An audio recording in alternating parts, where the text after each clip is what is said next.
Yes, students, now we will discuss the different types of rural settlement. First is clustered settlement. Clustered rural settlement is a compact or closely built up area of houses.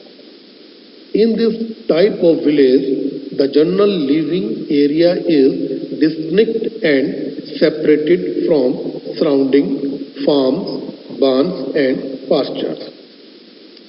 Second type of settlement is semi-clustered settlement.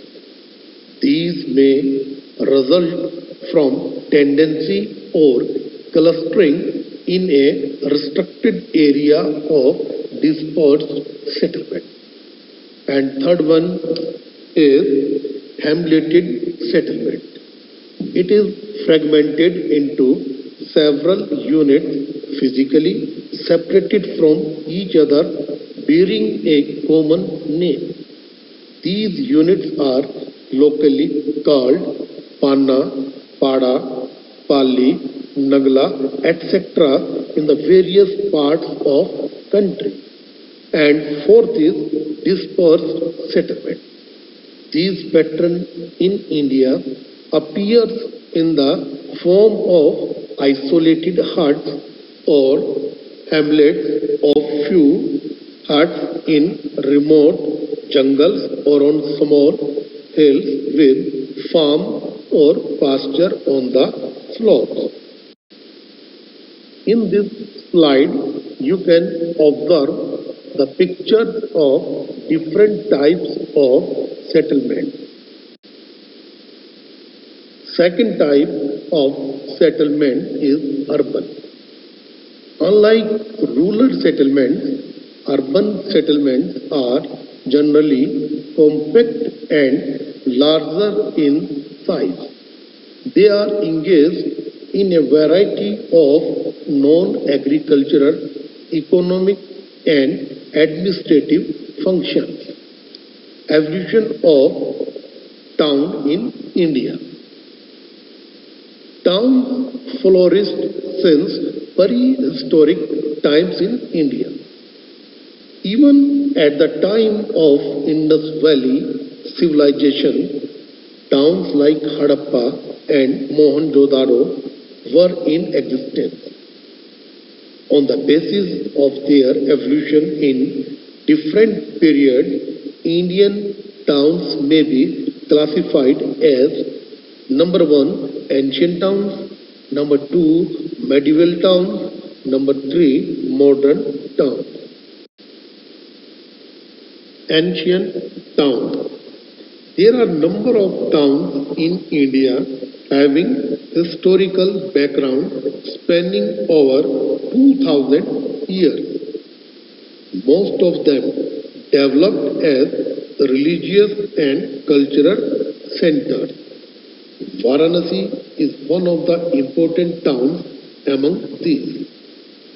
Prayagraj, Pataliputra, Madurai are some other example of ancient towns in the country. Medieval towns.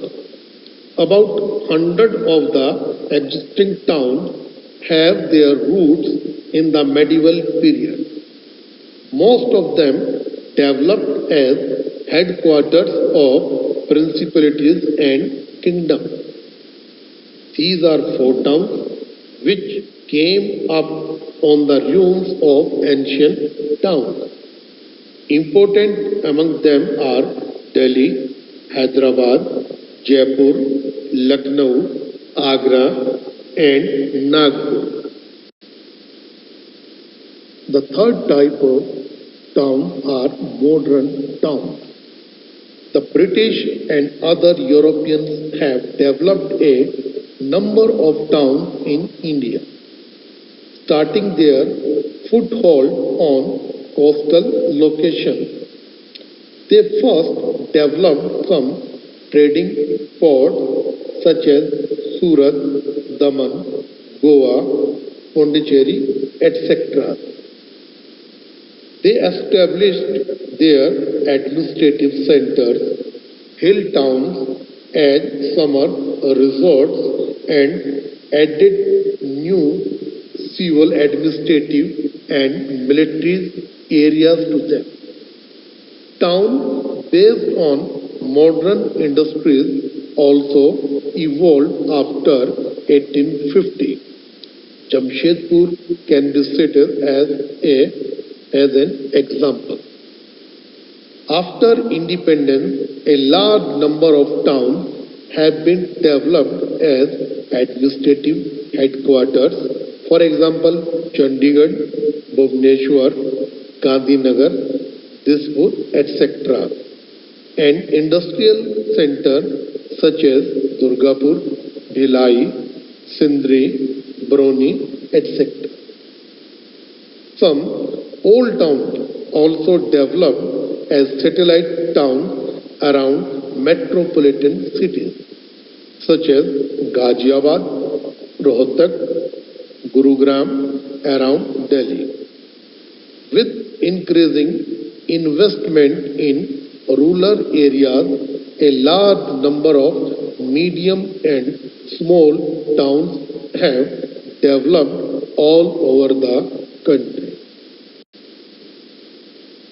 Classification of town on the basis of population.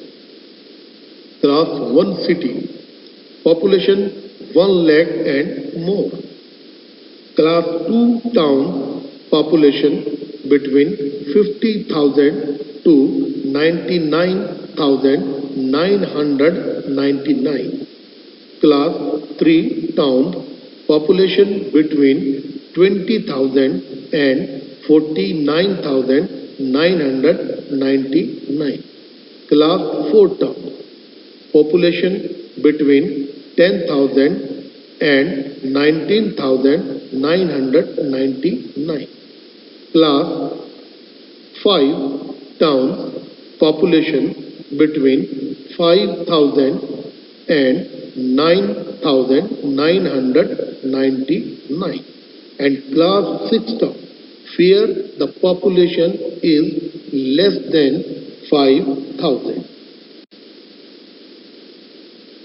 Cities having population between 1 to 5 million are called metropolitan cities, and more than 5 million are mega cities. Majority of metropolitan and mega cities are urban agglomeration, and urban agglomeration may consist of any one of the following three combinations.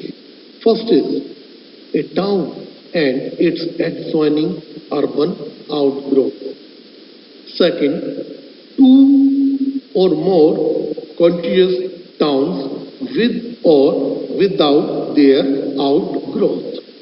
And third one, a city and one or more adjoining town with their outgrowth together forming a contiguous separate.